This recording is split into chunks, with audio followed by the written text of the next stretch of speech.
안녕하십니까. 방금 전 지속 경영의 글로벌 트렌드 원 세션에 이어서 이번 세션에서는 글로벌 트렌드에 대한 부분들을 산업계 차원에서 그리고 지속 가능 경영 보고의 검증 기준에서 짚어보는 시간을 마련을 하였습니다. 본사 세션 사회를 맡은 산업정책연구원 김재윤입니다.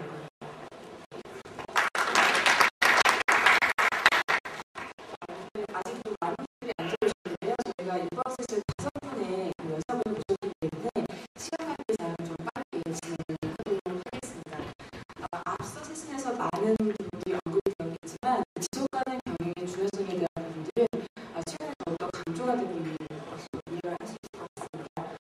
오늘 세션에서는 지속 가능 경영의 산업계 차원에서의 노력에 대한 부분들을 짚어보려고 하는 부분이고요. 이 지속 가능 경영의 중요성에 대한 부분들은 대외적으로 보셨을 때 앞서 보기가 됐던 ISO의 대처라든가 DJS의 대응 그리고 여러 가지 주요 컴팩트라든가 다양한 국제 규범화에서 찾아볼 수 있는 부분들이고요. 대내외적으로는 어떤 기업의 경쟁력을 제고하는 과정에서의 산업계 차원의 노력에 대한 부분들을 볼 수 있을 것 같습니다. 머리로지 않더라도 보험 제조 포럼에서 다양한 이야기에서 자본주의 생존 명이라든가 고용가치 창출에 대한 부분들, 젠더에 대한 부분들 이런 부분에 대한 논의가 다른 용어를 사용을 하고 있지만 보다 바람직한 사회를 나아가기 위한 산업계 차원에서의 노력을 강조하고 있는 부분을 이해가 되는 부분이 있습니다. 그런 차원에서 오늘은 한국을 대표하는 4대 국내 기업 CSR 스토리 이야기를 들어보는 시간을 갖고자 하는 부분이고요. 그리고 지속가능 경영의 경쟁력을 강화시킬 수 있는 지속가능 경영 보조 검증 사례에 대한 부분들을 짚어보는 시간을 갖도록 하겠습니다. 시간 관계상 바로 발표로 넘어가도록 하겠고요.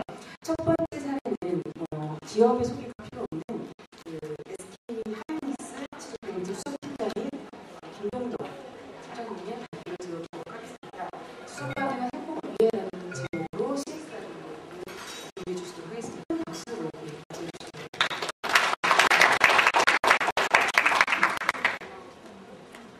방금 소개받은 SK 하이닉스의 김동덕 소개라고 합니다. 순서가 바뀌어서 아마 제가 정말로 바뀌었어요.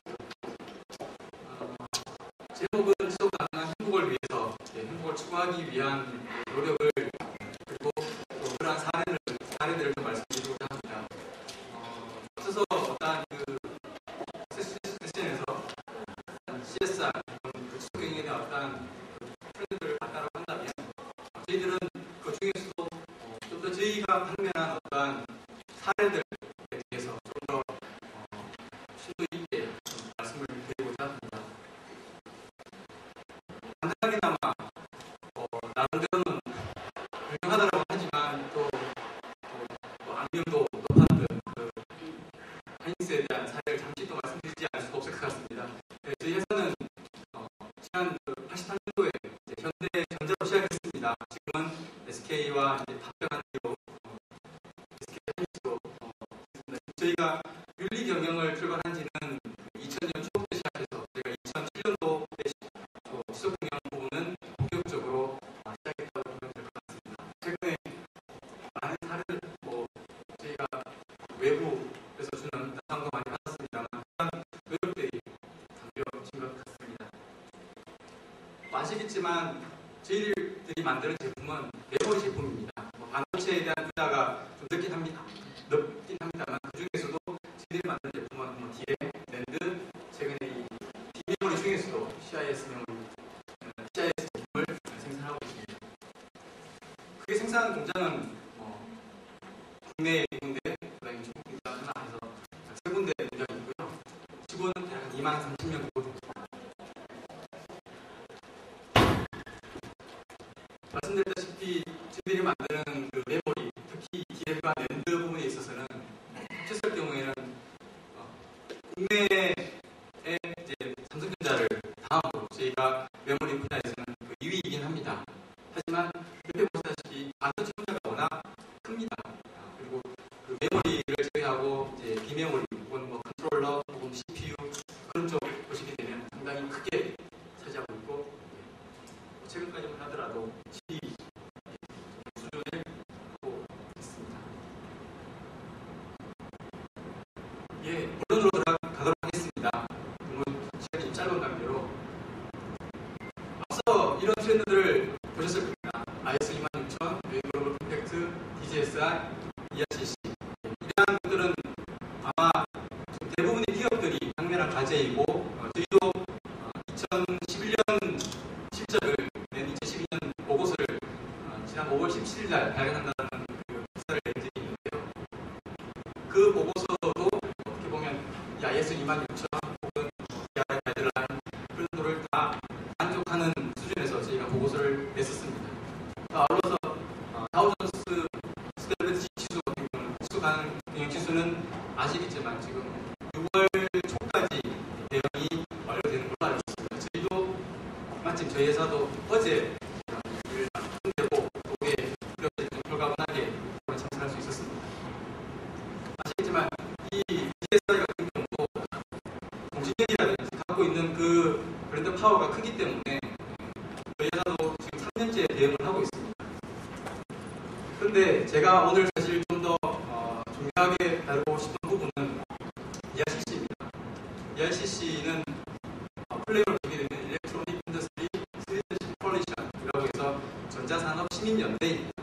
아마 들어보셨던 분들도 계시고 오늘 처음 들어보신 분도 계실 것 같습니다. 아마 어떻게 보면 이 전자산업이라고 하는 그런 산업 분야만 조금 특화된 그런 용어이기도 하고 단체이기도 합니다.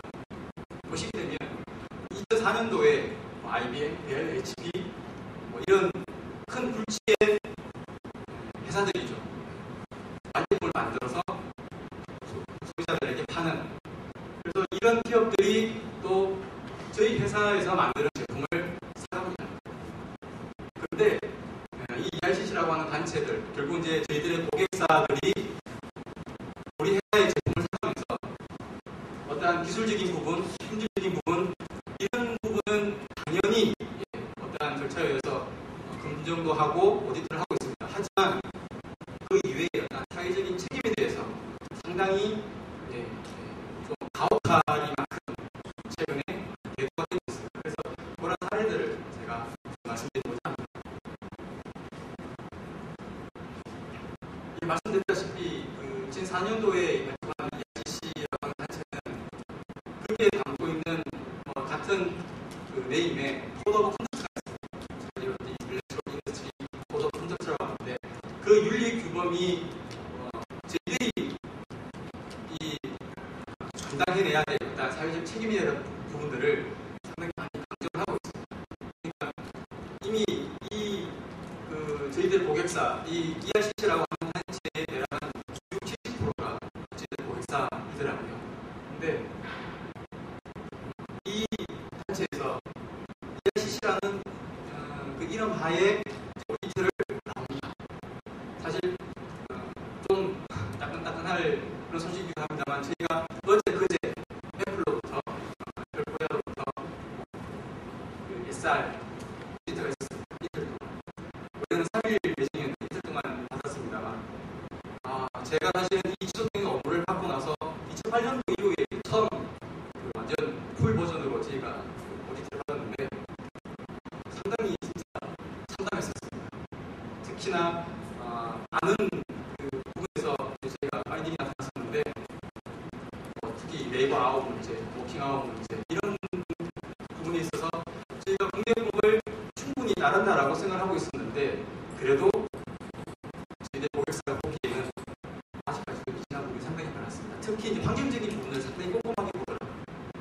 그 사례는 지금 보여드리고자 하는 사례보다도 더 가혹할 수 있는 그런 사례인 것 같아서 지금 사례로 좀 대체하도록 하겠습니다. 일단 좀 보시면 HP, 델, 애플에 대한 사례인데요. 뒤쪽에 또 말씀드리겠습니다만 그 HP 같은 경우는 그 메탈에 저희가 반도체를 제작함에 있어서 메탈이라는 원재료를 쓰게 됩니다. 그 메탈의 원재료가 이쪽 그쪽 주변에 원자재가 아님을 증명해달라고 하는 그런 요청이 있었습니다. 이쪽의 사례에 대해서 좀 더 자세하게 말씀드리도록 하고요. 델 같은 경우도 저희들의 국내 표준 계약서 내에 ERCC를 잘 수행하고 있고 또 그걸 취직해달라고 하는 걸 꼭 명시해달라고 하는 그런 내용인데요. 애플은 2008년도에 사례입니다. 제가 어제 했었던 2012년도 사례는 나중에 또 공개를 했습니다만 애플 같은 경우는 저희들의 인사 규정을 주셨습니다. 그리고 그 인사 규정 내에 감봉 규정에 대해서 시정을 요구했었습니다. 저희 비윤리를 이제 치른 그런 직원들에 대해서 저희가 감봉 규정이 있습니다. 아마 타 회사도 그런 것들이 있는 걸로 알고 있는데 감봉 규정에 대해서 비인격적이고 비인간적이다라는 그런 내용이었습니다. 그래서 하는 수 없이 저희도 인사 규정을 바꿨습니다. 그 이후에 지금 이 얘기는 앞서 보셨던 HP 사례와 관련되어 있는데요. 보시게 되면 올해 2012년 2월 뉴스입니다.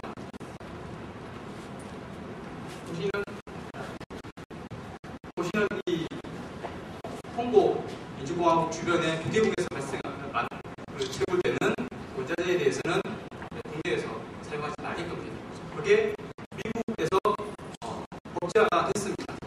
그래서 이제 그게 국내에도 도입을 해야 되는데 이제 갈등이 불이 떨어졌다는 그런 내용입니다. 그래서 정부에 나서가지고 이런 얘기가 있었는데 사실 저희 SK하이닉스 입장에서는 이미 2008년도부터 HP로부터 매년 오디트를 받았었고 그래서 그때부터 저희들은 국내 분야에 있어서는 충분히 대응해 왔던 그런 거예요. 그래서 이렇게 뉴스가 난 것만큼 심각성이 있는 그런 내용은 아니지만 이제 이렇게 본격적으로 우리 고객들이 이런 분야에까지 많이 이제 감사를 하고 있고 감사를 하고 있다는 그런 내용이 될 수 있겠습니다. 그래서 저희가 과거 2008년도에 이렇게 설명을 해서 문제가 없다라고 하는 내용이고 국내에 저희가 LG전자에도 저희 제품을 판매하고 있습니다. 그래서 같이 이렇게 서명을 하고 있습니다. IBM 사례인데요.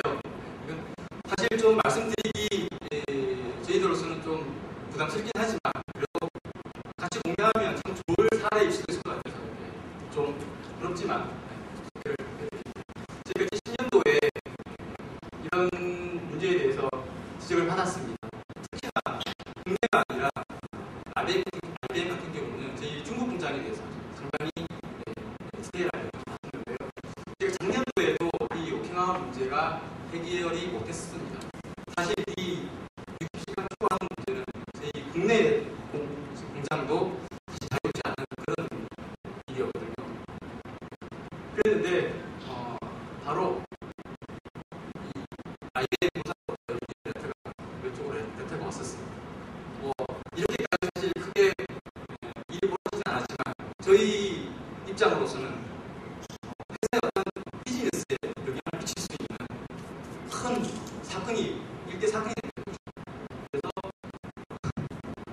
제가 요약하자면 8월 15일 광복절 이후 16일 날 미국하고 중국 다 모여가지고 이 부분에 있어가지고는 당장 조치를 취해야 할 정도로 IBM 쪽에서 저희가 약속을 했던 그런 사례가 있었습니다. 지금은 그게 좀 잘 진행되고 있습니다. 사실은 안타깝지만 아직까지도 저희들이 최대한 노력을 하고는 있고 또 임직원들 특히나 생산을 담당하는 그런 직원들하고 저희가 어떤 부당 행위라든지 좀 가혹한 그런 행위가 충분히 없고 일단 약속하에서 함에도 불구하고 60시간이라든지 그 다음에 일주일 중에서도 6일 근무하고 그 다음에 하루를 무조건 쉬게 되어 있습니다. 규정 자체 무조건 쉬게 되어 있습니다. 그런데 저희가 교대 근무 규정상 보게 되면 6일 근무 뒤에 이틀을 쉬더라도 어떻게 그게 딱 걸리는 경우가 있다고 하더라고요. 그래서 올해 같은 경우도 저희가 사실 어제 이제 페퍼라고 이제 랩업하면서 그런 사례가 있었는데 한 5건 정도, 5명 정도 사실 아직까지도 해소하기가 힘든 그런 내용이었습니다. 델 같은 경우는 저희 정책에 델 같은 경우는 사실은 이분들이 직접 저희들 오프라인에 오진 않고 저희가 대신에 분기별로 계속 저희 자체적으로 SAQ에 대해서 저희 스스로 발견해내고 또 거기에 대해서 계속 인프로에 나오고 있는데 보시게 되면 최근까지도 조금 기간이 지나긴 했습니다만 저희가 지난 2012년 1분기 실적을 받았습니다만 SR 분야에 있어가지고 CSR 분야에 있어가지고 말씀드린 노동 시간에 대한 부분 외에는 아주 만족스러운 점수를 받았습니다. 그쪽 평가로서는 뭐 최고라는 그런 평가가 있었습니다만 그렇더라도 말씀드린 대로 계속적으로 오다는 그런 시간에 대한 문제는 저희들이 갖고 있는 숙제이기도 합니다. 선도 비슷한 사례. 다음은 마이크로소프트인데요.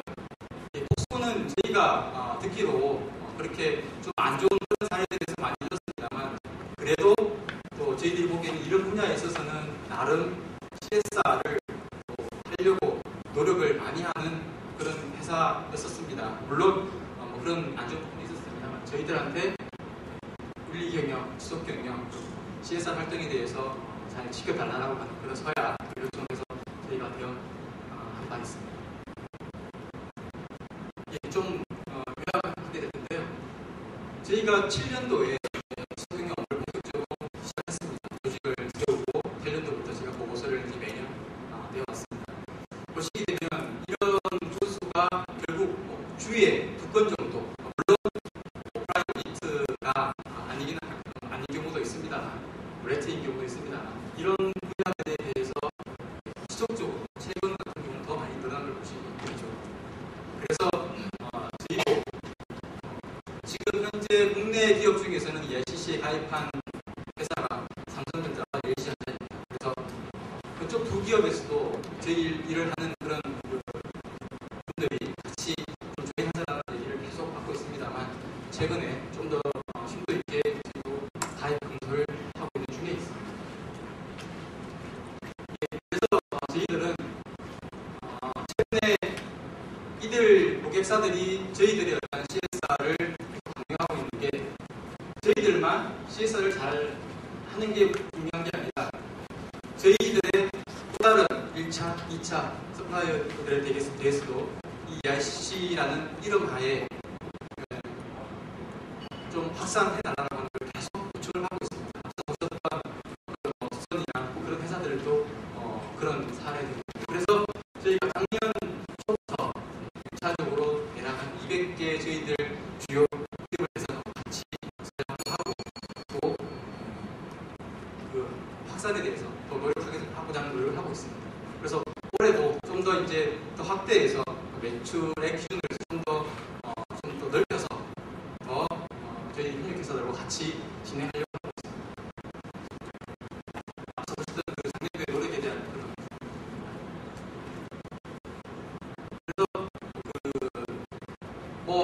꼭 평가가 중요한 건 아닙니다만 저희들이 실질적으로 그 협력회사에 찾아가서 모자라는 부분이 뭐고 그 부분을 또 채울 수 있기 위해서 저희들이 어떤 노력을 해야 되는지에 대해서 같이 하겠다는 그런 약속을 담고 있습니다. 갑작스럽게 내용이 끝났는데 이런 내용들이 결국은 계속적으로 저희들만 잘해서 되는 게 문제가 아니라 많은 ICC의 국제적 고객사들은 사실 좀 부끄럽지만 저희 하이닉스는 잘하고 있지만 하이닉스의 어떤 서플라이들까지도 여기에 참여를 해야 된다. 같이 상생하기 위해서는 이런 부분을 같이 사실 저희가 ICC에 가입이 안 됐음에도 불구하고 힘을 시켜서 힘들었어요. 어떻게 강제화시키는데 그런데 사실 강제화시킬 정도로 노력을 해야 된다는 그런 가혹한 현실을 같이 좀 말씀드리고 그게 현재 저희들이 안고 있는 CSR 트렌드의 또 다른 분야라고 소개해드리고 싶습니다. 네, 맞습니다. 감사합니다.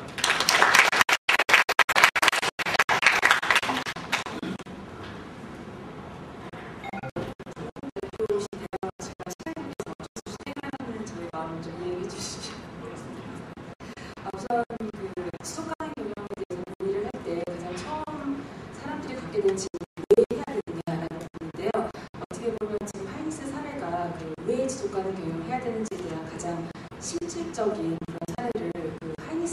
투명함과 진솔함으로 소개해 주시지 않겠습니다.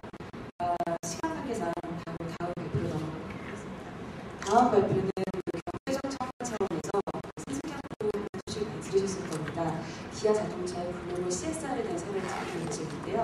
그런 기아차는 사회나 어떤 환경 차원에서 어떤 노력을 하고 있는지, 어떤 고민을 갖고 있는지에 대한 사례를 들어보도록 하겠습니다. 기아 자동차의 CSR 환경 유연팀 신발팀장님 모시겠습니다.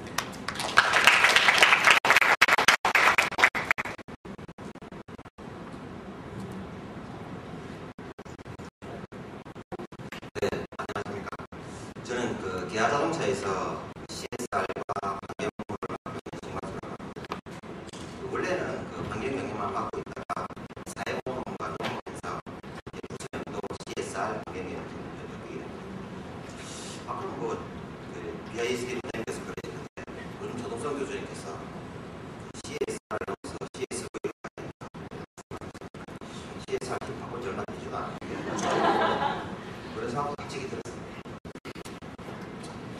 오늘 제가 발표하는 내용도 그 사회 책임 경영 가운데에서 사회보험 분야, 그 중에서 CSV와 관련된 부분을 저희가 소개를 드리려고 이렇게 하겠습니다. 발표 순서는 먼저 그 당사자랑 간단하게 말씀을 드리고요. 우리가 지금까지 사회보험에 대해서 무엇을 해왔는지에 대한 실적 부분과 그리고 향후 진행 방향에 대해 가지고 먼저 그 기아 자동차 부분인데요. 사실 기아 자동차만큼 우리나라 기업 중에서 이 부치했던 기업이 있을까 하는 정도로 저희는 참 정말 파란만장했던 그 기업이었습니다. 44년도에 만들어졌죠. 우리나라 장수기업 100대 기업 중에서 제가 알기로는 확실하게 10개 손가락 안에 들어갑니다. 근데 5대 안에 들어가는지 잘 모르겠어요. 5, 6위 정도 가까운 우리나라에서 자전거도 만들었고요. 그리고 강원도에는 우리나라 그 최초의 종합 자동차 공장이라고 합니다. 참 유명했습니다. 제 당시만 해도. 지금은 약간 좀 유치게 됐습니다. 많은 수많이 공장. 그리고 봉고차, 봉고시나 봉고로는 분이 없었죠. 87년도 프라이드 미국 수출을 하고 어려워 시작했을 때 갑자기 사실 내년 했습니다만은 좀 어려운 이야기인데 그때 당시만 하더라도 기아 자동차가 우리나라에서 국민들로부터 그렇게 사랑받았던 기업이 있을까? 국민기업 기아 자동차 그랬거든요. 누구나도 국민 기업이 어느 갑자기 어려우기 시작합니다. 그러다가 다시 좋아져가지고 2000년도부터는 그때 정말 좋았습니다. 갑자기 뭐 수출 없는데 무조건 수출입니다만 달성을 하고 그때부터 해외로 나가기 시작을 합니다. 슬로바키아 공장 같은 경우에도 유럽 쪽에서는 사실 현대보다도 저희가 더 빨리 나갔던 그룹이고 중국도 저희가 현대보다 먼저 나갔던 기업입니다. 완성을 하고 2008년도, 2010년도에는 사실은 2007년도, 8년도에 회사가 무지하게 어려웠습니다. 2년 연속 적자, 적자 1조 원 이렇게 할 때 그때 미국 공장 진출을 하게 됩니다. 거의 뭐 내부적으로 보게 되게 되면 반대가 뭐 엄청났던 부분이죠. 한번 망한다고 했습니다. 근데 공장 만들어가지고 생산하자마자 바로 흑자나게 공장합니다. 여러분들 해외 공장 서를 만들어가지고 3년을 흑자난다는 데는 기적일 겁니다. 근데 이 공장은 만들자마자 흑자나게 생겼습니다. 대박 났습니다. 그래서 2009년도 저희가 영업이 1조 원 달성을 합니다. 만세였습니다. 2009년도에 2010년도에 2조 5천 났습니다. 이상했습니다. 작년도에는 3조 5천 났습니다. 작년도에 그 봄에 그런 지금까지 정도 수준이 있어요. 야, 우리가 뭘 잘했지? 아무도 모릅니다. 뭘 잘했을까? 아무튼 2010년도에는 저희가 수출 1,000만 대 달성을 하고 그렇게 했습니다. 그 왜 그랬을까 부분에 대해서는 다른 데서 간단하게 개인적으로 물어보게 되도록 좀 설명을 드리겠습니다. 작년에 같은 경우에 저희가 254만 대를 했습니다. 254만 대면은 각 사별로 나누었을 때 저희가 기업별로 나눠보게 되게 되면 글로벌 톱 10 안에 들어갑니다. 저희가 254만 대를 넣습니다. 그리고 글로벌 경영을 거의 다 이제 완성을 한 거죠. 완성을 해서 해외 사업장, 해외 법인으로부터 흑자가 이 본사로부터 진입이 되기 시작해가지고 아마 순이익이 많이 들어가지 않았나 하는 그런 생각들도 해봅니다.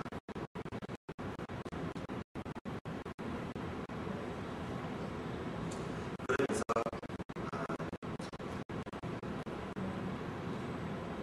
이 부분에서 좀 하고 싶은 얘기가 있는데요. 작년에 그 기아 자동차가 순이익이 3조 5천이 나면서 제가 5월 30일 날 이거 주식 터치를 다시 한번 봤습니다. 기아 자동차가 지금 우리나라 그 증시에서 시가총액 순위로 저희가 3위입니다. 기업 가치, 우리나라에서 가장 기업 가치로 보게 되게 되면은 저희가 3위라는 이야기입니다. 1등, 2등 아시겠죠, 그죠? 근데 3등은 잘 모릅니다. 제가 분명히 말씀드릴게요. 3등은 기아 자동차입니다. 엄청나겠죠? 사실 저희가 국민 세금을 탕감을 받아가지고 기업이 만들어진 기업입니다. 이게 그때만 해도 서로 안 받겠다 그러고 여기도 다 도망갔던 기업입니다. 그 기업이 10년 만에 이제는 국내 3기업이 된 거예요. 경영하시는 분들 저 회사에 오점하셔야 됩니다. 저는 내가 잘 몰라요. 왜 그렇게 됐는지. 아무튼 참 재밌는 기업입니다. 그런데 이제는 물론 이제 그 사회 책임 부분에 대한 사항들도 저희가 단계적으로 진행을 좀 배우긴 해봤는데 이런 부분들이 좀 더 강화해야 되지 않을까 생각을 합니다. 지금부터는 사회보험 부분에 대한 사항입니다. 사회보험 사업은 저희가 단계적으로 몇 가지 진행을 하고 있습니다. 저희가 그 지금까지 사회보험 사업은 특화 사업 위주로 진행을 좀 했어요. 특히 이 청소년에 대한 특화 사업을 진행을 했는데 여러분 아시는지 모르겠습니다만 로체 공영 산꼭대기 올라가는 건 아니고요. 베이스 캠프까지 트레킹을 좀 한 일주일 정도 청소년들에게 하루비가 좀 들어오입니다. 그래서 이걸 진행하다가 로체를 나올 때 차가 나올 때 그렇게 진행하다가 지금은 올해는 한 1000명 정도 아니야 100명 정도를 모아서 훈련을 시키면서 나중에 일부 선언을 일부 좀 이렇게 선발을 해서 우리 필요한 산꼭대기 중을 합니다. 그래서 에코 다이나믹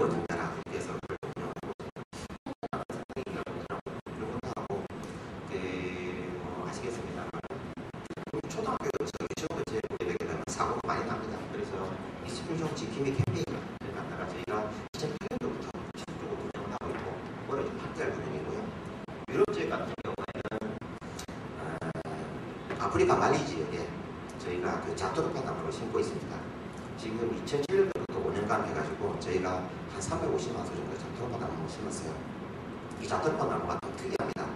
왜냐하면 먹을 수는 없는데 그 열매가 사막 기후에 강하고 아무튼 잘 자랍니다. 잘 자라서 여기가 말리 지역이 사막하거나 남쪽이 돼가지고 상당히 좀 어려운 지역이거든요. 그 나무를 통해 가지고 바이오 디젤도 만들고 비누 원료도 만들고 그리고 그 나중 남쪽에는 비료도 쓰고 그 수익 사업을 하는 그런 부분들입니다. 말리 대통령이 저희 기아 자동차의 경영진을 초청을 했어요. 올해. 그래서 이제 가려고 했습니다. 가기 전에 현지시 사람을 가보자. 왜냐하면 이게 가기가 힘들거든요. 그래서 한번 가보자. 가려고 이제 경영진을 보고 가려고 딱 하는데 빨리 붙이다가 갔습니다. 붙이다가 가는 바람에 대통령이 지금 어디로 없어질 뻔했습니다. 대통령이 지금 세네갈가 있다 그러더라고요. 아무튼 빨리 좀 이렇게 정권이 안정화 돼서 현지도 한번 가보고 이 사업을 좀 더 확장하는 쪽으로 갔으면 좋지 않을까 그런 생각을 해봅니다. 저희가 애착을 가지고 재밌게 하는 사업인데 지금 당장은 좀 어렵게 되어 있네요. 임정호 목사도 뭐 다양한 진행을 합니다. 다른 사람 마찬가지로 하는 부분들이죠.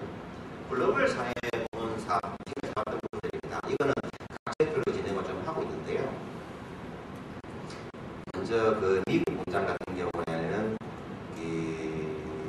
좀 특이한 재미가 좀 있는 게 한국 전쟁 그 참여했던 분들밖에 가족을 초청을 해가지고 그분들을 갖다가 같이 고마움을 전달하는 어떤 그런 행사 진행을 하고 있고 중국 같은 경우에는 그 사천성 대지진난 지역에 가서 집을 대신 지어주는 기아 이지 한문으로는 기아 가온이라고 그러더라고요. 그 마을 같은 40천 정도 되었습니다. 우리 대학생뿐만이 아니고 중국 대학생과 같이 지어줍니다. 그리고 이제 짧은 기간에 같이 지는 못하죠. 돈은 저희가 10만 원도 하긴 하겠지만 아무튼 그런 식으로 기아 비디지를 만들어서 공헌했던 부분들이 좀 있고요. 그 유럽 공장 같은 경우에는 뭐 아우직이나 프로젝트 뭐 이런 것도 진행을 하면서 여러 가지 사업을 진행했죠. 아프리카 중동 지역으로 통과하는 데가 지금 아중동이라고 합니다. 아중동 같은 경우에는 이것도 대리점과 우리 기아가 같이 이렇게 이제 매칭 컨텐츠식으로 만들어서 운영을 하는 그래서 그 사업을 하는 체리 이티오피아 같은 경우에는 이동 의료 차를 이동할 수 있는 그런 걸 규정을 하고 제공을 했습니다. 물론 이제 그 안에는 전 세계 진주군들이 동시에 참여하는 분열 캠페인이라든지 인권 대체를 위한 화이트밴드 캠페인 이런 것도 동시에 진행하고 있습니다. 그런데 들어보셔서 아시겠습니다만 이런 내용을 채워가지고 아까 우리 김 원장님께서 그런 말씀을 하시는데 저희가 DJ에서 받아서 신청을 했습니다. 그런데 점수가 상당히 이 사회 측면이 좀 안 좋게 나왔어요. 그 중에서도 특히 사회보험은 저희가 3년 전에 기록적인 꼴찌를 했습니다. 기록적인 꼴찌를 했습니다. 근데 왜냐 그러면은 나중에 좀 설명을 좀 드릴게요. 그래서 그때부터 이거가 잘못된 것 같아. 조사를 다시 한번 해보자 그랬던 부분들이 지금부터 시작이 되는 것들입니다. 그래서 뭔가 좀 해야 되겠다 생각을 했는데 지금 그걸 하기 위해 가지고 우선 그 사회보험을 왜 해야 되는지에 대한 사항 가지고 우선 정리를 좀 다시 한번 해봤던 거예요. 정리를 해봤습니다. 저희가 생각할 때는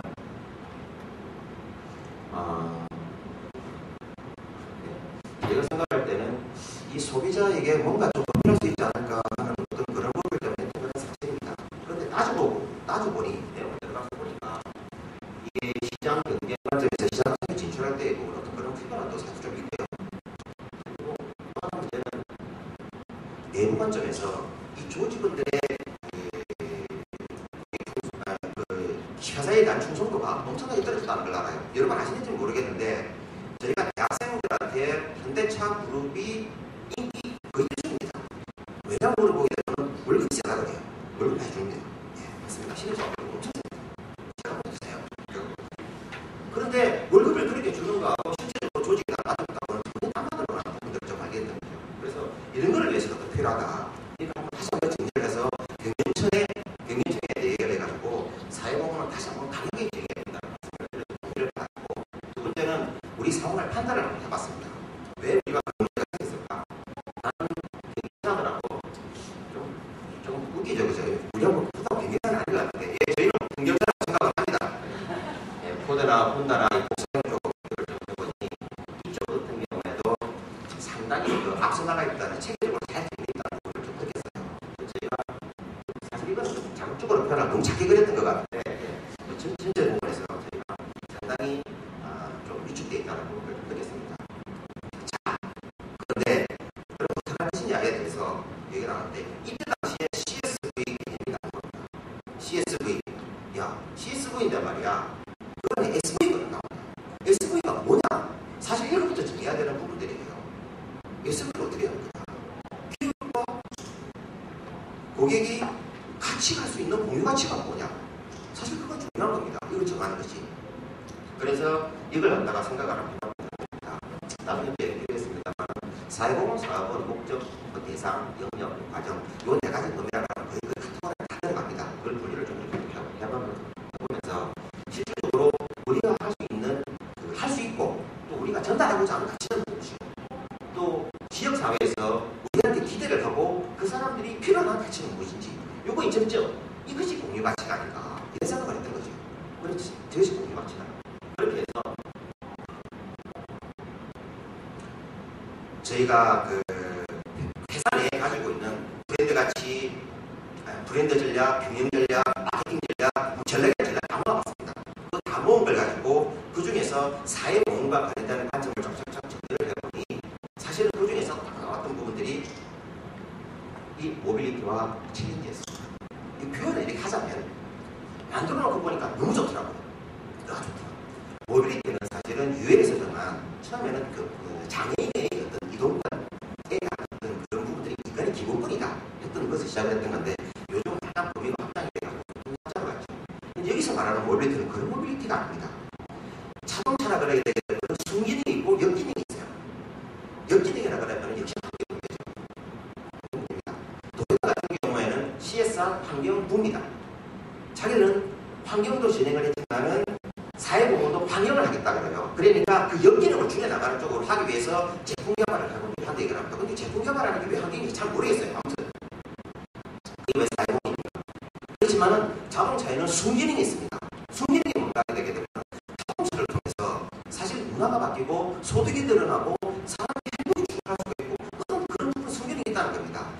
순기능을 보다 많은 사람들한테 나눠주는 역할을 하는 것이 사회보건이 아닌가. 저희는 그런 생각을 한 겁니다. 이동권.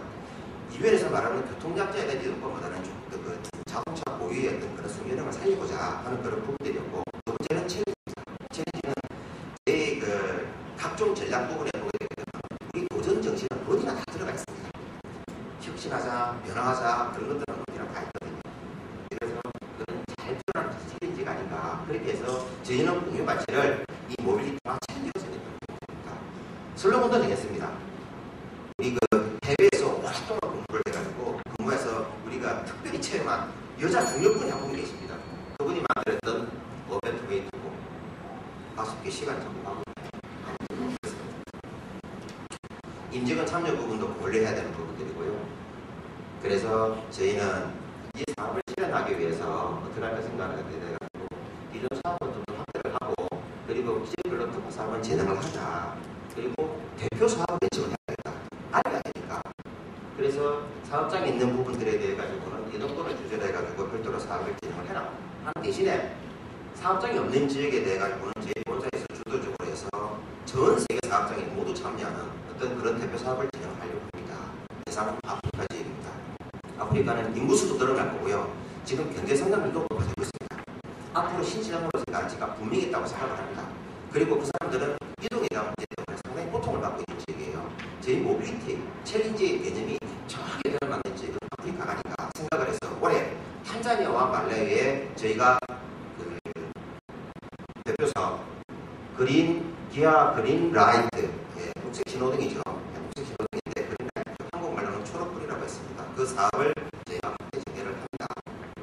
그래서 올해 그 8월달에 청년봉사단 50명, 70명까지 포함을 해가지고 참석을 해서 탄자니아에서 런칭을 하는 거로 해서 학교 주관 것부터 해서 보건, 교육, 인식 개선 그런 사업을 진행을 하면서 모빌리티를 통해서 사람의 자립을 도와주는 그런 사업을 만들려고 그렇게 진행을 하고 있습니다. 한번 나중에 결과가 나오니까 한번 매스컴에 보시게 되게 되면 좋을 거라고 생각을 해요. 그래서 앞으로는 저희 기아감차는 이동의 한계에 직면한 사람들에게 이 모빌리티를 통해서 새로운 도전을 할 수 있는 그런 기회를 제공하고, 이런 제공들이 지역사회 발전을 통해서 신시장을 개척할 수 있는 이런 선순환 구조의 부분들이 이루어지지 않을까. 이것이야말로 기업의 이익과 사회 가치를 동시에 창출하는 수단이 되지 않을까 생각을 합니다. 긴 시간 많은 얘기 들어주셔서 감사합니다. 예.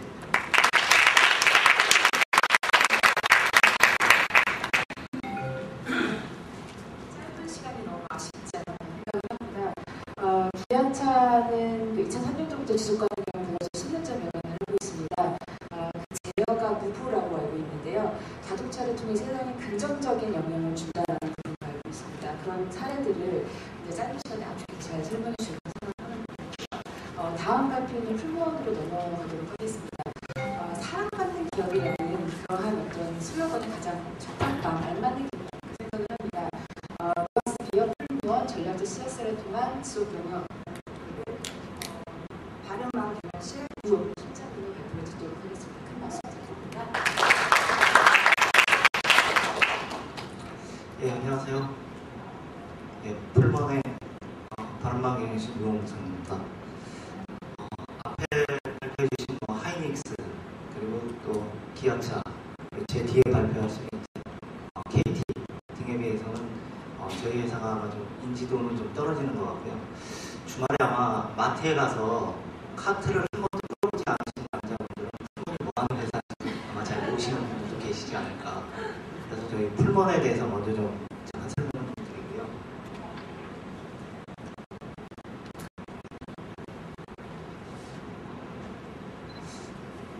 예, 저희 풀먼하면 뭐가 제일 먼저 생각이 나시나요? 아마 두부, 예, 콩나물 뭐 이런 게 생각이 나실 텐데요. 죄송합니다. 예, 저희는 바른 먹거리, 풀먼으로 기업이 되길 원하고 있습니다.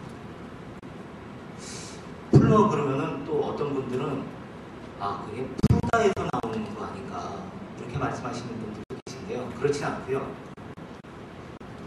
풀무라는 고유명사가 있습니다. 풀무라는 고유명사는 대장간에서 쇠를 자체를 뜨겁게 달구기 위해서 바람을 불어넣는 그런 기구고, 풀무질을 한다는 것은 저 바람을 불어넣는 거를 저희가 풀무질이라고 이야기합니다. 저희 풀먼이라는 기업은 풀먼 농장에서 시작이 됐는데요. 저희 풀먼 농장의 설립자이신 원경선 원장님께서는 마찬가지로 녹슬고 잡초를 풀무질을 통해 갖고 유용한 동기부가 되듯이 사람도 풀무질을 통해서 사회에 필요한 사람으로 만들겠다라는 뜻으로 저희가 풀먼 농장이라고 명칭을 했고요. 그를 이어받아서 저희 기업 풀먼에서도 사회에 꼭 필요한 기업이 되겠다라는 뜻이 저희 풀먼 기업에 담겨 있습니다. 저희 풀먼 제품들은 아까 CSV 작품 이제 저희 SV에 대해서 이야기를 하고 있는데, 아마 여러분들 어릴 때 과거에 70년대, 80년대에는 두부 한 모 사와라 그러면 그 구멍가게 가서 두부 한 모 주세요 그러면 신문지 쭉 잘라갖고 아마 거기다가 두부를 받아가 오신 기억이 있으실 겁니다. 또 콩나물 100원어치 사와라 그러면 마찬가지로 또 신문지 쭉 잘라갖고 콩나물 넣어주는 그런 걸 받아오신 기억이 있으실 거예요. 그런데 사실 그 두부가 콩으로 만들다 보니까 굉장히 변질이 쉽게 됩니다. 그래서 그러한 어떤 식품에 대한 우리 대한민국 사람들이 가장 좋아하는 식품인 두부에 대해서 안전성 이런 걸 고려해서 그런 부분을 저희가 사업의 기회로 삼았습니다. 그래서 최초로 안전하고 위생적인 포장 두부를 만들어낸, 저희의 핵심 역량을 갖춰서 포장 두부를 만들어내고 포장 콩나물을 만들어낸 그런 데서 사업 기회를 찾은 게 저희 풀먼입니다. 저희 CSR 지속경영 이야기를 하기 전에 저희 회사의 먼저 기본적인 정신부터 좀 이야기를 하겠습니다. 아까 말씀드린 대로 저희 풀먼 농장에서 태동이 된 건데 이웃사랑 생명 존중의 정신입니다. 70년대 그리고 80년대 초반까지만 해도 저희 나라가 식량 가격이 안 됐습니다. 그러다 보니까 더 많은 비료를 사용하고 더 많은 농약을 사용하는 그런 농업을 했습니다. 그러다 보니까 농부들이 그 농약에 오염이 되고, 또 환경은 땅은 많은 농약을 사용을 하다 보니까 오염이 되고 생태계가 교란되는 그런 일이 많이 생겼습니다. 그래서 저희 그 풀먼 농장에서는 저희 한국에서는 최초로 유기농 농법을 도입을 했고요. 그 유기농 농법의 도입 자체가 그 이웃사랑 농약을 친 그런 그 농산물을 먹고 있는 저희 이웃을 사랑하는 그 유기농 농법으로 키운 농산물을 제공하겠다는 그런 이웃사랑의 정신과, 그리고 또 생태계를 농약으로부터 방지하겠다는 생명 존중의 정신을 갖고 있고요. 그래서 저희 회사의 최고 가치인 미션은, 저희 회사 미션은 인간과 자연을 함께 사랑하는 로아스 기업이 저희 미션입니다. 여기서 인간을 사랑하는 마음이 바로 이웃사랑의 정신이고요. 자연을 사랑하는 것을 저희가 생명 존중의 정신을 보고 있습니다. 이 미션 한번 좀 더 말씀드리면, 인간과 자연을 함께 사랑하는 로아스 기업인데, 아마 앞에 이제 이웃사랑 생명 존중의 정신을 말씀드렸고요. 로아스라는 단어가 좀 생소할지 모르겠습니다. 요즘 이제 많이 일반화된 보통 명사가 되어버렸는데요. 라이프스타일 오브 헬스 앤 서스테이너빌리티라고 해갖고요. 또 앞자만 딴 게 저희 로아스라는 단어입니다. 그래서 자신의 건강과 지구 환경의 지속 가능성을 함께 생각하는 의식 있는 생활 방식을 저희가 로아스라고 이야기를 하고 있습니다. CSR 그러면은 많은 분들이 어떤 자선 활동 또는 사회 어떤 공헌 활동 또 매세나 활동 이런 걸 많이 생각을 하실지 모릅니다. 그래서 저희 문제의 제기로서는 CSR 활동이 해당 기업에서 가장 적합한 방식이 아닌 전형적인 방식만을 추구하고 있다는 것, 그리고 외부 압력으로 어쩔 수 없이 행하고 있는 CSR 프로그램이 기업 이미지 개선을 위한 어쩔 수 없이 지출해야 되는 비용으로 인식하는 경우도 많이 있습니다. 그런데 이런 CSR에 대해서 발상을 좀 바꿔서 전략적으로 접근을 하게 되면 저희가 이제 전략적 CSR이라고 하고, 이런 경우에 우리 기업의 가장 적합한 방식 또는 우리 기업의 그 어떤 미션, 가치를 높일 수 있는 CSR로 기회를 제공하고 경쟁 우위의 원천이 될 수 있는 그런 CSR 활동을 추구할 수 있다고 이야기할 수 있겠습니다. 마이클 포터 교수입니다. 영어가 좀 제가 좀 당황스러운데요. 영어는 제가 고등학교 다닐 때 뒤에서부터 해석을 하라는 이야기를 많이 들었습니다. 뒤를 보니까 코어 비즈니스, 회사의 핵심적인 사업 분야하고 연계됐을 때 전략적 CSR이라는 것은 비즈니스의 전략이 될 수 있다라고 표현을 하겠습니다. 그래서 저희 회사에서는 CSR을 두 가지로 나누고 있습니다. 리스판시브 CSR, 반응적 CSR을 하고 전략적 CSR로 나누고 있고요. 반응적 CSR은 저희가 그 사회 구성 요소로서 이해관계자의 요구에 따라서 어쩔 수 없이라는 표현은 좀 그렇고요. 대응하기 위해서 그냥 추진하는 활동이고요. 저희 전략적 CSR은 앞에 저희가 계속 말씀드린 그 저희 회사의 미션, 인간과 자연을 함께 사랑하는 로아스 기업이라는 그 미션을 수행하기 위한, 달성하기 위한 추진 활동을 저희가 전략적 CSR로 구분을 하고 있습니다.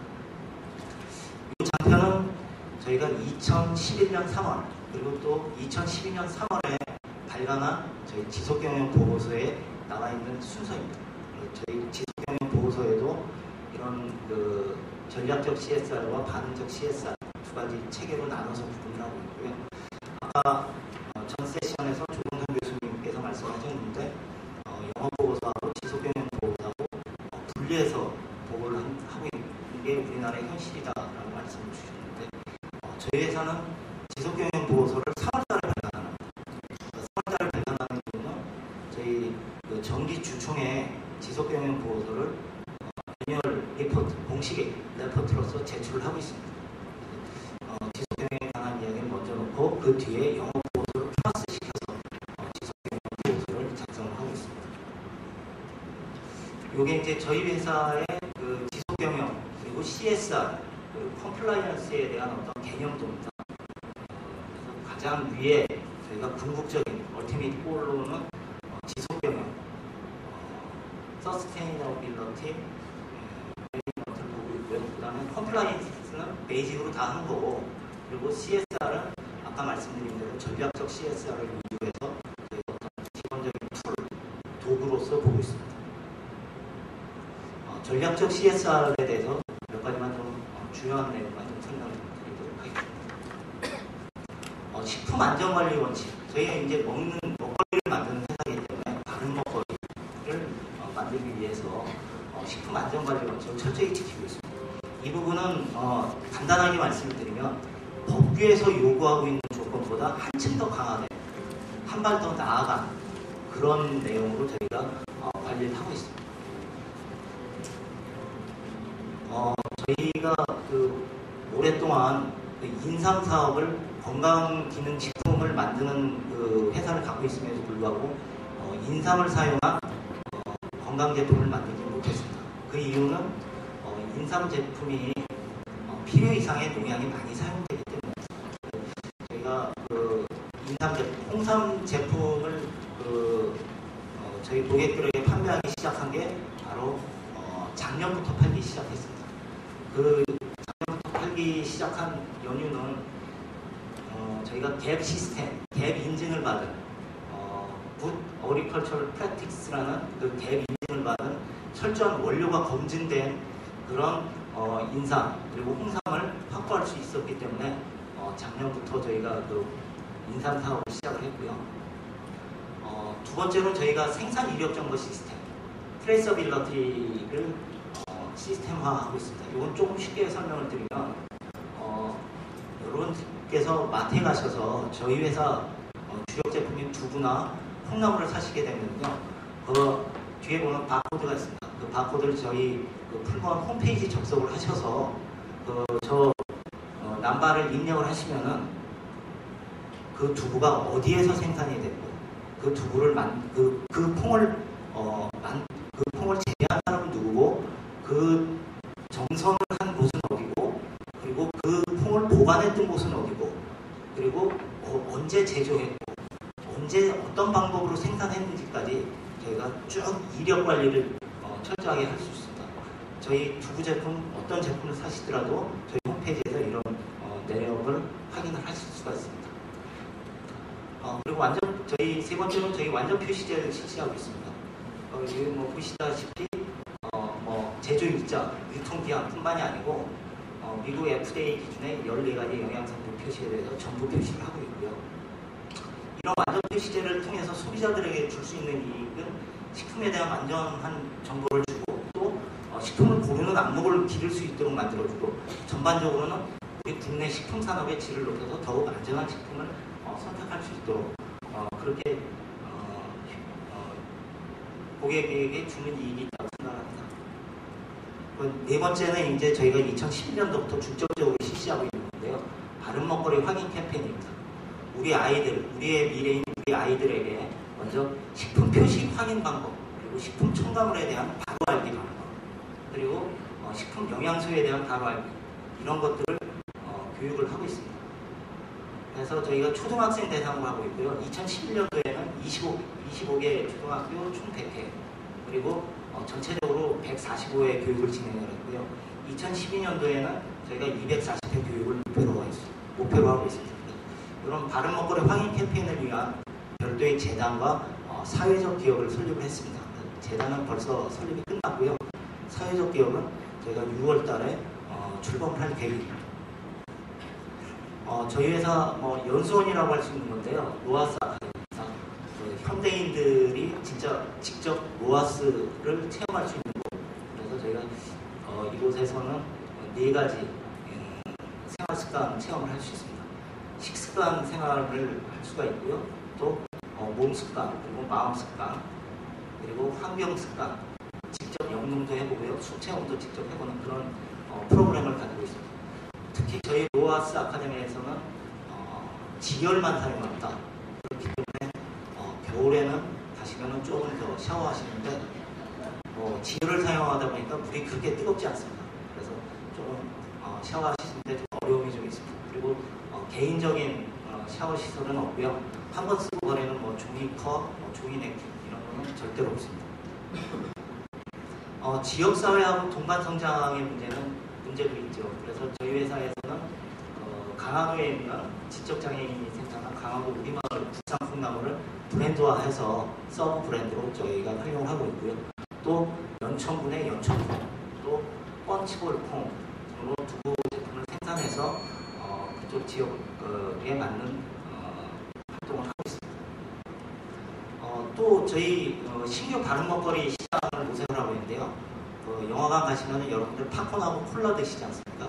오늘 아침 뉴스를 보니까 뉴욕시 블룸버그 시장이 탄산음료를 퇴출시키겠다, 뉴욕시에서 퇴출시키겠다라고 이야기를 했는데 저희 회사에서는 그 영화관에 들어갔을 때 그 간식으로 풀먼에서 그 콤보 세트를 판매를 하고 있습니다.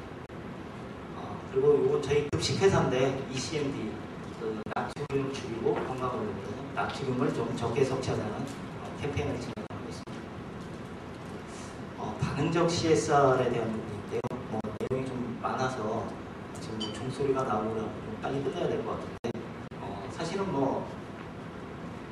굿바이 아토피, 또 지구사랑, 그리고 아까 말씀드린 대로 재단 설립, 그리고 공정경영, 그리고 저희 윤리 경영에 관한 내용, 또 IFRS 도입했다는 부분, 그리고 환경 경영.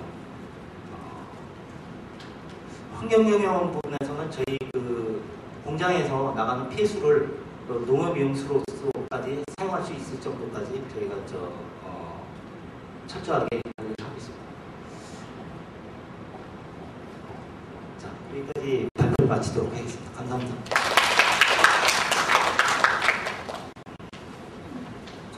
감사드립니다. 제가 악역을 하고 있는 것 같습니다. 풀먼 같은 경우에는 풀먼하면 떠오르는 아이디어 자체가 신뢰, 믿음 이런 부분들이 아닐까 생각을 합니다. 이러한 신뢰의 재산들이 또 지속가능한 경쟁력을 가장 잘 승화하는 대표적인 케이스로서 좋은 사례를 다시 한번 감사드리고요. 다음으로는 또 마찬가지로 설명이 필요한 게 KT의 CSR 지속가능성 리포팅에 대한 사례를 CSR 사업국의 한상태 선생님께서 발표해 주시도록 하겠습니다. 네, 큰 박수.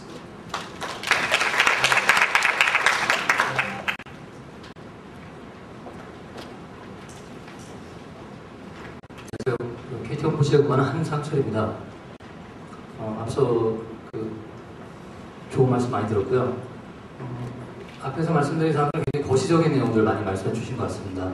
저는 지속가능 보고서에 대한 약간 좀 미시적인 이런 걸 중심하여 말씀을 드리겠습니다. 먼저 제가 제주도에 왔는데 KT의 경영을 간단히 소개해드리자면 저희가 올레 경영을 하고 있습니다. 네, 여러분도 아마 올레 경영 가보실 텐데요. 그래서 저희가 제주도로부터 저희 감사패도 받았습니다. 올레길을 갖다 널리 알리게 하는 큰 공헌을 했다고 해가지고 그래서 올레길 걸으실 때 KT도 함께 기억해 주시면 감사하겠습니다.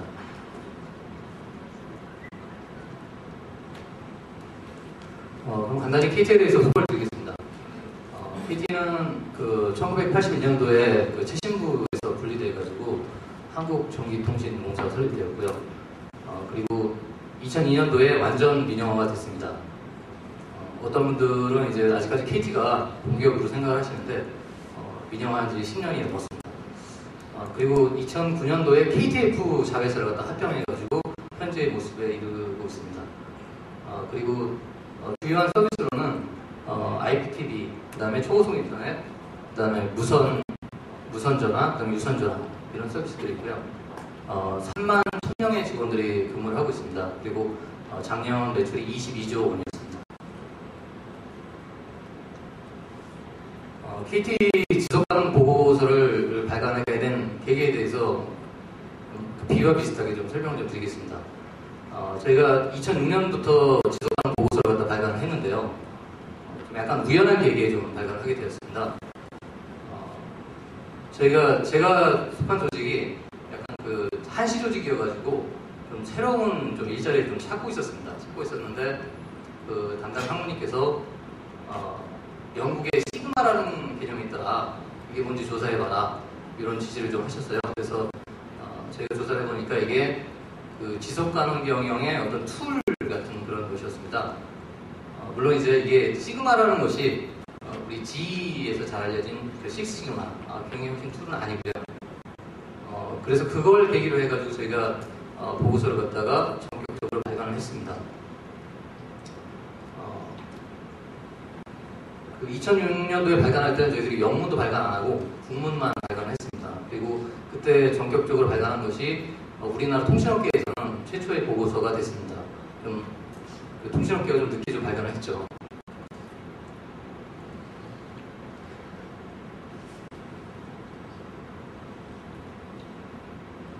그리고 저희가 지속가능경 보고서에 가이드라인을 적용을 하게 됩니다. 가이드라인을 적용한 이력을 갖다가 보게 되면 기본적으로 모든 기업이 GRI 가이드라인을 갖다가 적용을 하고 있는데요. KT도 예외는 아닙니다. 그래서 2006년도부터 올해 작성하고 있는 2012년 보고서까지 모두 GRI 가이드라인을 갖다 적용을 하고 있습니다. 근데 두 해는 저희가 좀 약간 예외적으로 다른 가이드라인을 좀 병기를 해가지고 보고를 했습니다. 그것이 2006년도하고 2008년도하고 2011년도였는데요. 2008년도에는 저희들이 베스트라는 가이드라인을 갖다 적용했습니다. 잘 아시다시피 우리나라의 토종 가이드라인이고 또 산업정책연구원에서 또 위반한 그런 가이드라인인데요. 이때 저희들이 이 가이드라인을 적용한 거는 당시에 저희들이 산업정책연구원하고 같이 지속가능 경영에 대한 어떤 연구를 좀 진행을 하고 있어서 저희도 또 토종 가이드라인의 필요성에 대한 공감대에 대해서 많이 좀 공감을 하고 있었고요. 그리고 제가 지속가능 경영 보고서 업무를 하다 보니까 느끼는 게 뭐냐면 이 중대성 이슈에 대한 어떤 그런 많은 이견이 좀 있습니다. 그래서 대부분의 검증 업체라든가 그다음에 지속가능 경영 전문가들이 좀 해외에서 많은 지식을 좀 얻으시다 보니까 중대성 이슈에 대한 부분을 갖다가 좀 글로벌 이슈 중심으로 좀 얘기를 많이 하시는 부분들이 있습니다. 그러다 보니까 좀 국내 사정과는 다른 부분들을 많이 말씀을 하시거든요. 그래서 제가 그런 부분에 대해 굉장히 공감을 많이 했었고 그래서 2008년도에 베스트 가이드라인을 병기해가지고 보고를 했습니다. 그리고 작년도에 저희가 보고서를 발간할 때 IS 26000을 또 병기를 해가지고 보고를 했습니다. IS 26000은 굉장히 많이 알려져 있는데 이게 실은 좀 이쪽의 전문가분들은 대부분 아쉬워하는 부분들이 있습니다. 왜냐하면 이것이 입안되기 전까지는 굉장히 많은 이슈가 됐는데 이게 확정되고 나서 좀 그 영향력이 굉장히 미미하다 이런 부분을 말씀하시는 부분들이 있거든요. 근데 저희들이 어쨌든 간에 2010년도에 말에 이게 확정이 되면서 약간 2011년도에 이게 좀 트렌드 같은 그런 측면도 없지 않아 있었습니다. 그래서 저희들도 이 부분을 좀 반영하게 됐습니다.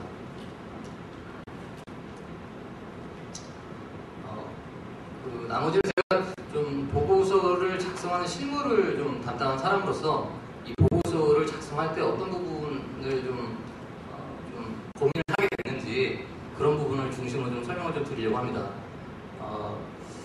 제가 생각하기에 이 좋은 리포트의 조건이라는 부분은 결국은 이게 보고서를 작성하는 사람들의 고민의 대상인데요. 이제 세 가지로 이제 볼 수가 있습니다. 첫 번째는 이제 컨텐츠, 그 다음에 디자인하고, 그 다음에 세 번째가 이제 가독성이나 접근성인데요. 이 컨텐츠에 대한 부분은 이제 물론 이제 뭐 중대성 분석이나 이런 부분들을 많이 하시지만은 이게 두 가지 시각이 있는 것 같습니다. 결국은 이제 외부 시각과 내부 시각을 갖다 맞춰야 되는 부분들이 있고, 그 다음에 또 한 가지 이 기업들의 지속가능 보고서를 갖다가 작성하는 분들의 가장 큰 고민이 뭐냐면, 솔직히 일개 팀에서 회사에서 일어나는 모든 활동들을 갖다가 파악하는 것이 굉장히 애로사항이 많습니다. 그렇기 때문에 이 지속가능 보고서를 작성하는 사람들은 이 보고서에 대한 지식뿐만 아니라 그 회사가 전년도에 어떤 일이 일어났는지 그걸 갖다 파악하는 자기만의 노하우가 있어야 됩니다.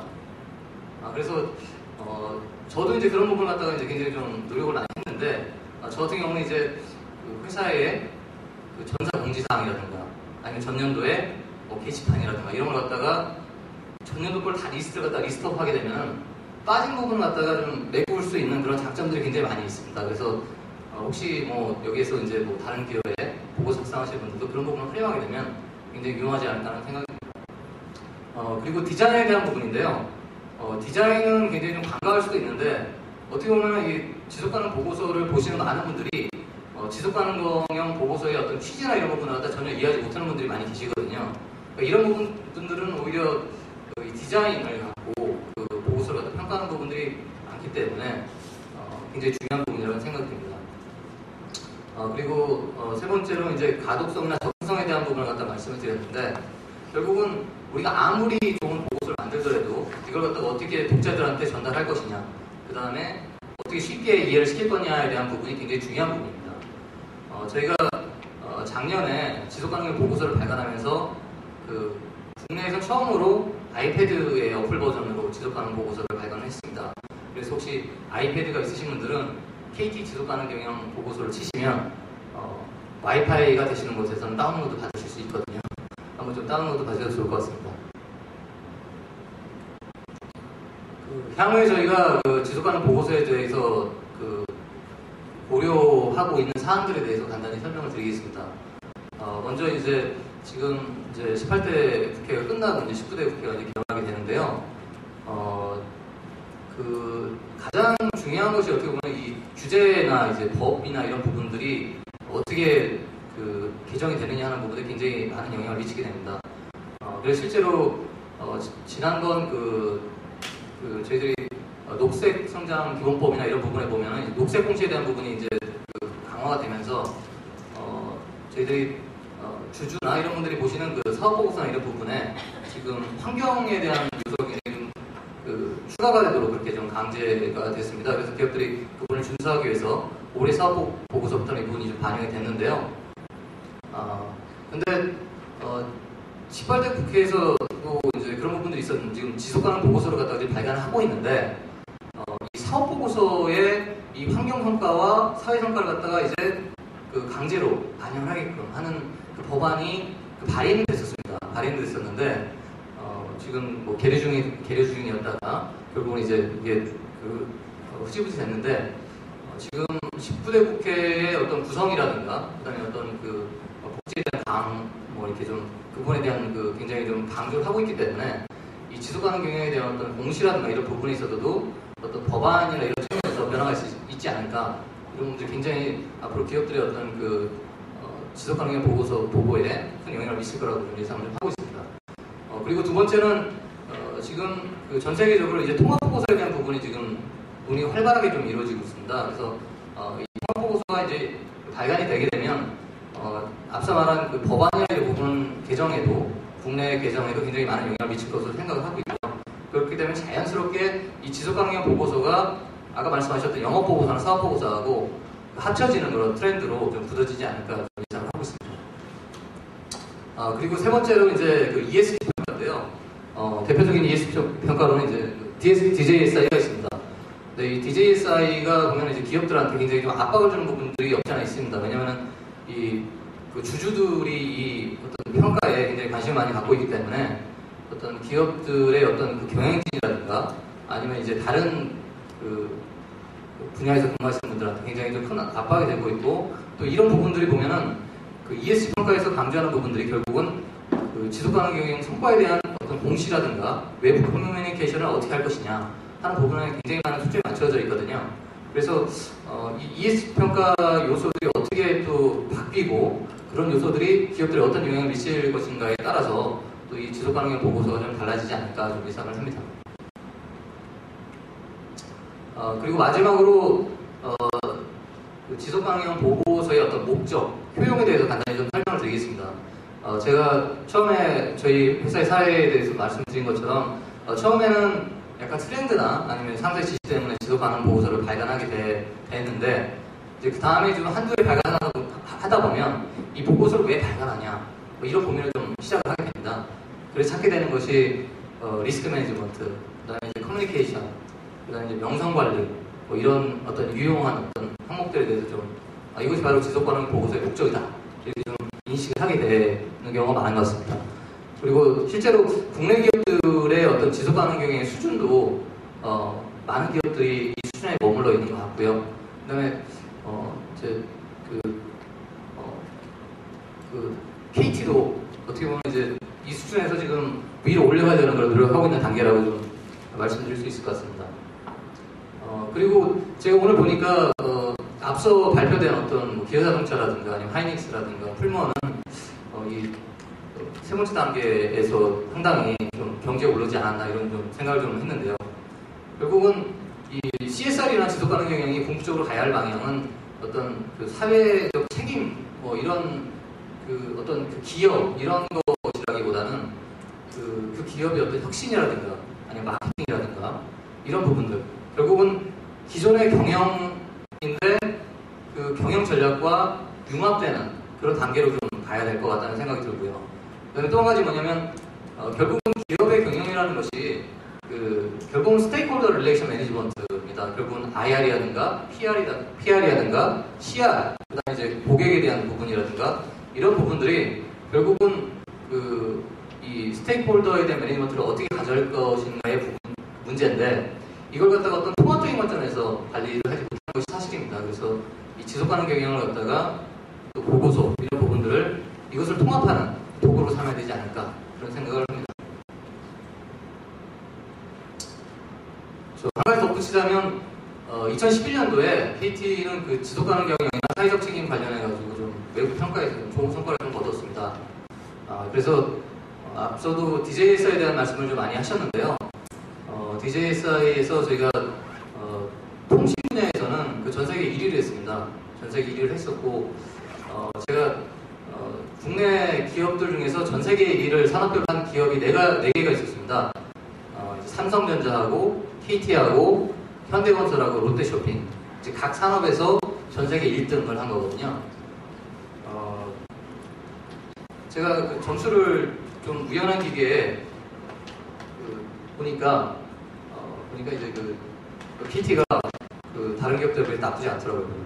그래서 좀 그때 좀 기분이 좋았고요. 그리고 또 한 가지 그 지속가능형 보고서 관련해가지고 상을 주는 게 있습니다. 그거는 GRI하고 국내 표준협회가 상을 수여를 하는데요. 여기서도 저희들이 서비스업 분야에서 최우수상을 받았습니다. 그리고 국내에서 그 직영부 주관으로 해서 그 지속가능형 대상을 수상을 합니다. 물론 이제 여기에는 뭐 산업정책연구원이라든가 그다음에 표준협회, 대한상공회의소의 어떤 지속가능경영원들이 이제 같이 어떤 이 행사를 갖다가 주관을 하는데 거기서도 그 지속가능 경영 대상 그 취업수상을 갖다 저희들이 수상을 좀 했습니다. 그래서 저희들이 11월달에 작년 11월달에 지속가능 경영 그 외부 평가에서 그랜드 슬램을 달성했다. 이렇게 좀 보도자료를 내고 그랬었습니다.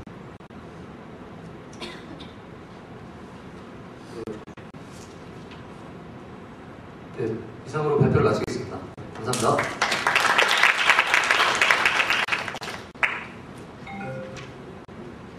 이해관계자 소통하는 데 있어서 가장 대표적인 자료가 바로 지속가능 경영 보고서가 아닐까 생각을 합니다. 지속가능 경영 보고서를 준비하는 많은 분들이 도움이 되는 것 같아요. 다시 한번 감사드리고요.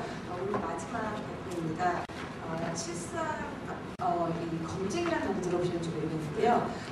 재무 보고서가 회계법인의 감사를 받는 것처럼 마찬가지로 지속가능 경영 보고서에서도 제3자의 체크 과정을 거치는 부분들이 바로 검증이라고 합니다. 세 번 마지막 강연은 실사 검증을 통해 본 지속가능 경영 보고서라는 제목으로 산업돈 차연구원 지속가능센터 전문위원이신 김태훈 님의 강연을 들어보도록 하겠습니다. 큰 박수 부탁드립니다.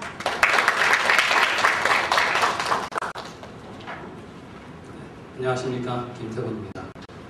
제가 오늘 발표할 주제는 실사 검증을 통해 본 지속가능 경영 보고서입니다. 지금 앞서 많은 기업들이 그 보고서 관련해서 지속가능 관련해서 많은 성과를 이룩하고 있었습니다. 그 성과를 집대성하는 것이 지속가능 보고서입니다. 기업에서는 지속가능 보고서에 다양한 그 성과와 많은 내용을 실으려고 노력하고 있고, 검증자는 그 내용을 대칭점에 있어서 이해관계자의 시각이나 기준에 의해서 그 검증을 하는 겁니다. 지금 제가 앞으로 말씀드릴 사례들은 제가 실사 검증에 직접 참여했던 기업들에서 발견된 사례를 중심으로 말씀드리겠습니다. 먼저 실사 검증에 대해서 말씀드리면, 실사 검증은 보고서가 최종 발간되기 전에 보고안을 대상으로 해서 보고서 내용과 데이터의 신뢰성을 검증하는 인증받은 각각에서 제일 중요한 절차를 하겠습니다. 실사 검증의 목적은 보고서의 신뢰성 확보이고, 보고서 신뢰성 확보를 위한 다양한 검증 방법은 뒤에 따로 설명을 드리도록 하겠습니다. 검증 방법은 보고서 안을 검토해서 필요한 사례에 대한 근거자를 제시를 요구하고, 그 자료를 검토한 후에 의문사항에 대해서 설명 또는 의견을 경청하고 의견을 서로 교환하는 겁니다.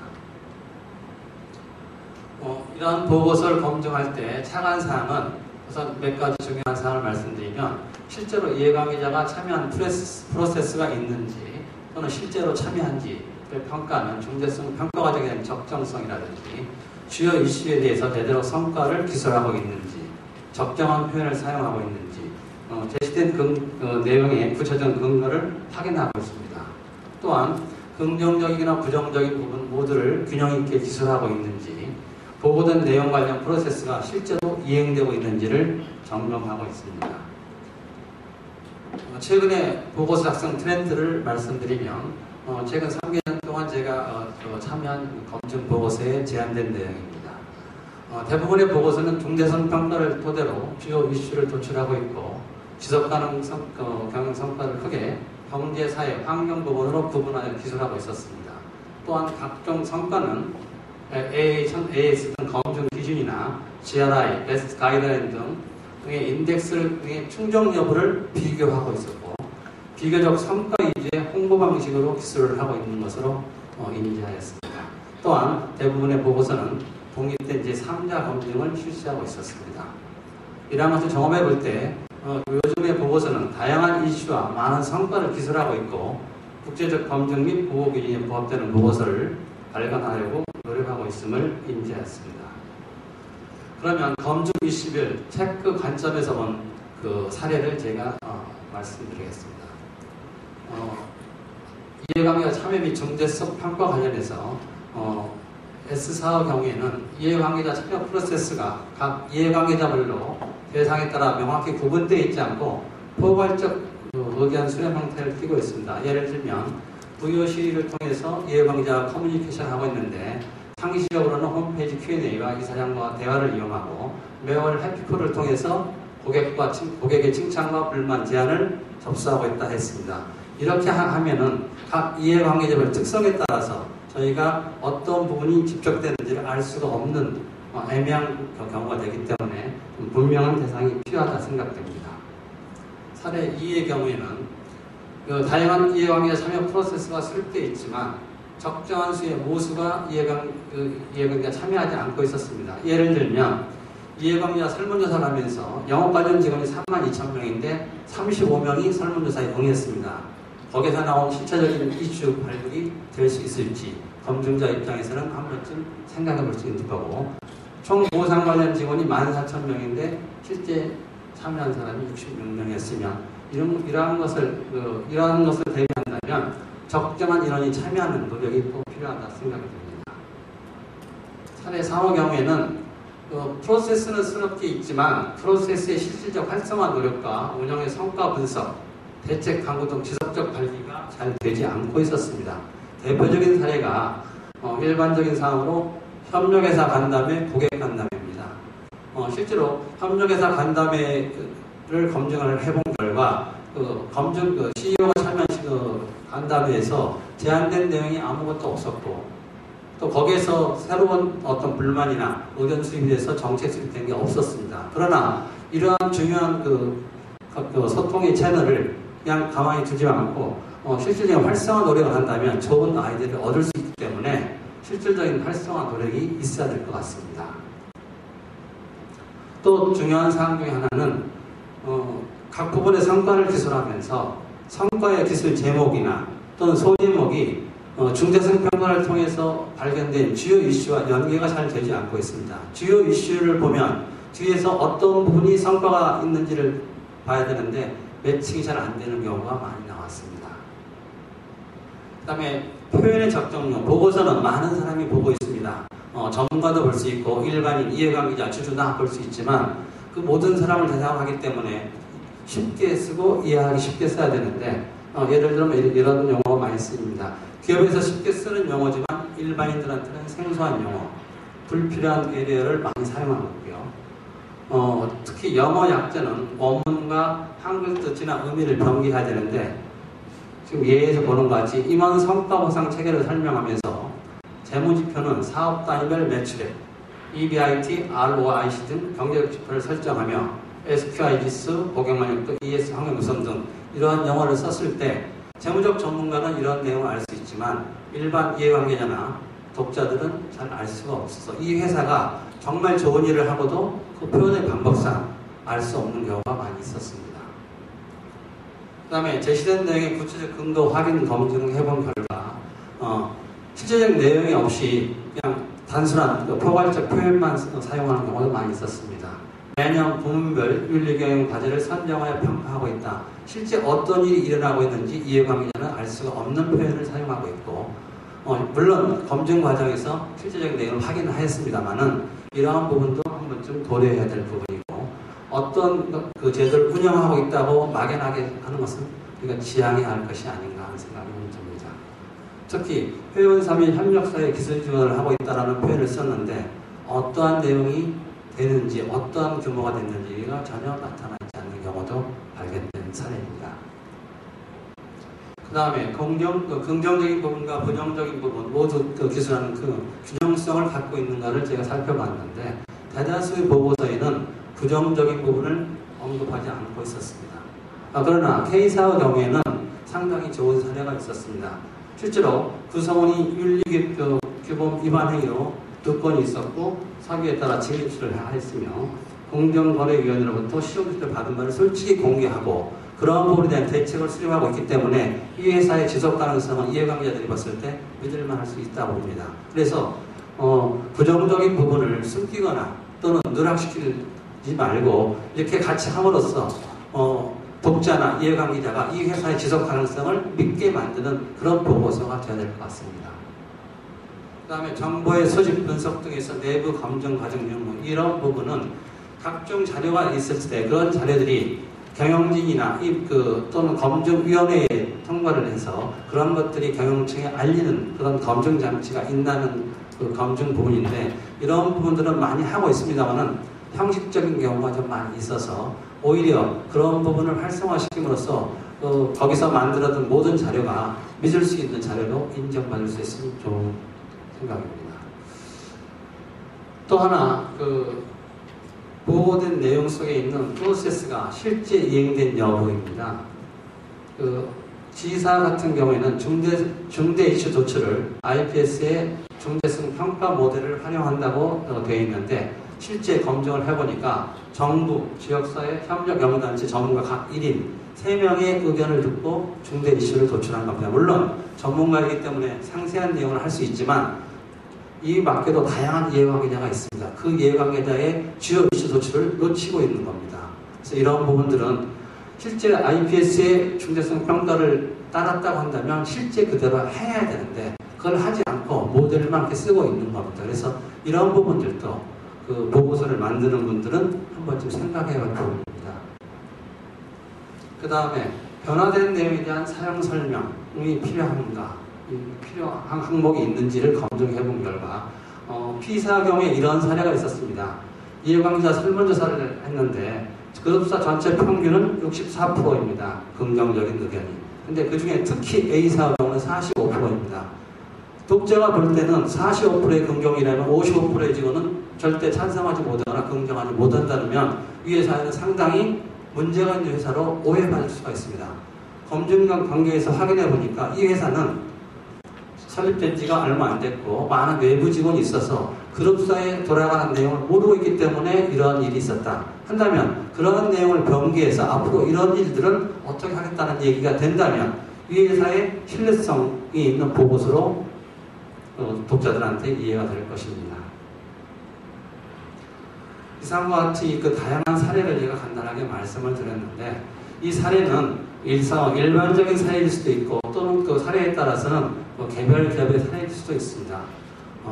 종합해서 말씀을 드리면 지금까지 경험해본 지속가능 보고서를 홍보 보고서의 하나로 아직도 인식하는 사람들이 많이 있고 그 기업들이 있고 그럼으로써 홍보를 하기 위한 나열식 기술을 많이 하고 있었습니다. 또한 보고서에 관련돼서는 CEO 또는 보고서 관련 부서의 일부 직원의 관심사항으로 제한되어 있고 대다수의 직원들은 관심이 없거나 자기 본업에 충실하고 있었습니다.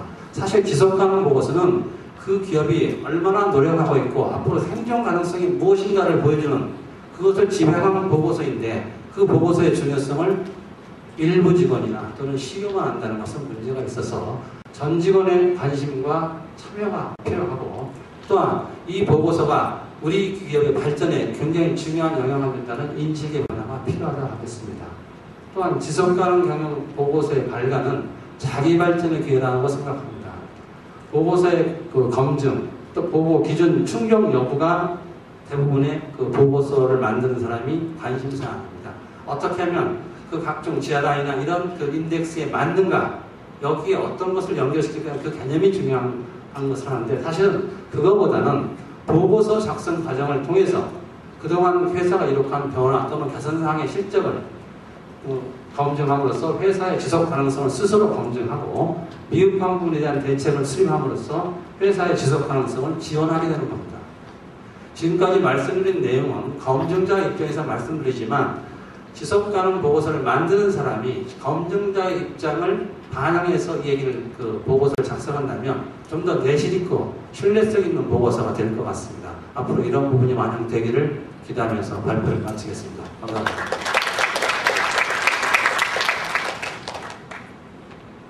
다섯 분의 발표 너무 잘 들었습니다. 지속가능 경영이 2002년도에 국내 산업계의 화두가 처음 되었습니다. 당시에 많은 산업계에서는 이것 또한 지나가는 유행이 아닌가라는 회의론들이 굉장히 많았는데요. 10년이 지난 2012년에 그 지속가능 경영은 대한민국을 대표하는 전 세계의 산업계의 어떤 주요 화두가 되지 않았나 싶습니다.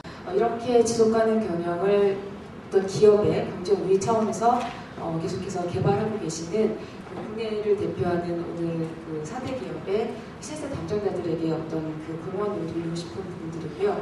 앞으로 10년 동안 더 국내 기업을, 산업계를 더 알릴 수 있고 또 반짝반짝하게 만들 수 있는 좋은 사례를 오늘 발표한 기업에서 기대해 보면서 오늘 세션을 마무리하도록 하겠습니다. 다시 한번 오늘 발표해 주신 다섯 분의 연사분 감사의 말씀드리고요. 오늘 저녁 좋은 저녁 보내시기 바랍니다. 감사합니다.